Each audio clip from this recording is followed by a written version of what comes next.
प्रथम केदार चलेंगे। जी, ऐसे केदार जिन्हें केदारनाथ से भी प्राचीन माना जाता है, जिन गांवों के लोग 11 ज्योतिर्लिंग के दर्शन करने तो जाते हैं लेकिन केदारनाथ नहीं। वे मानते हैं कि अगर उन्होंने ऐसा किया तो उनके केदार का अपमान हो जाएगा। पांडव कालीन इन केदारों में इस तरह की कई मान्यताएं चौंकाती हैं। तो चलिए हिमालय पदयात्रा में आगे बढ़ते हैं और नितांत अनोखे शिवलिंग बूढ़ा केदार और प्रथम केदार के दर्शन करते हैं। मंदिर के बाहर समाधियां और यज्ञशाला है। जाते ही मंदिर के पुजारी मिल गए और बोले, हम लोगों ने हां कहा तो अंदर ले आए। मंदिर के रहता है, बिजली के हल्के प्रकाश में बाबा के दर्शन होते हैं।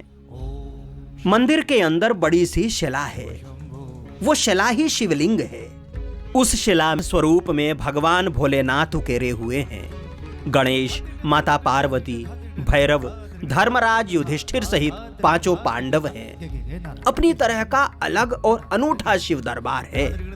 ऐसा विशाल शिवलिंग, इस शिवलिंग को लेकर 2 अलग अलग मान्यताएं हैं। कहा जाता है कि जब पांडव स्वर्गारोहण के लिए जा रहे थे तब भोलेनाथ ने यहां उन्हें वृद्ध रूप में दर्शन दिया, जबकि पुजारी ने बताया कि महाभारत युद्ध के बाद वेदव्यास ने उन्हें प्रायश्चित करने के लिए ये जगह सुझाई और यहां आने पर वृद्ध रूप में शिव ने उन्हें दर्शन दिए। कथा चाहे जो हो, पांडवों को यहां बूढ़े वेश में शिव दिखे, ये मूल बात है और इसीलिए ये बूढ़ा केदार हैं। इसी रूप में किसी न किसी दिन भगवान भोलेनाथ युद्ध करता हुआ जो ही माला वो भगवान को ध्यान में अर्पित करे थे, देखा वो भोलेनाथ। तो यहीं से आगे बढ़ गए भोलेनाथ ब्राह्मण के वेश में बूढ़ा केदार को। वहाँ ब्राह्मण का वेश में उन्होंने दर्शन दिया पांडवों को। तो वृद्ध केदार है वहाँ, इसीलिए वृद्ध केदार, वृद्ध ब्राह्मण कला से। अच्छा, तो इधर से तो आ रहे भिलंगना और उधर से आ रहे पिलंगना।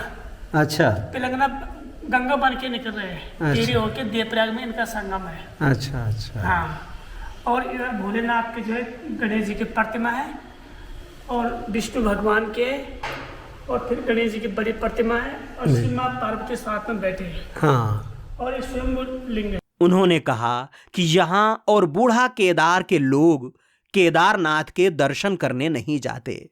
हमारी मान्यता है कि जब यही पूर्ण और प्रथम केदार हैं तो हम वहां क्यों जाएं? हम 11 ज्योतिर्लिंग चले जाएंगे, बद्रीनाथ भी जाएंगे, लेकिन केदार नहीं जाएंगे।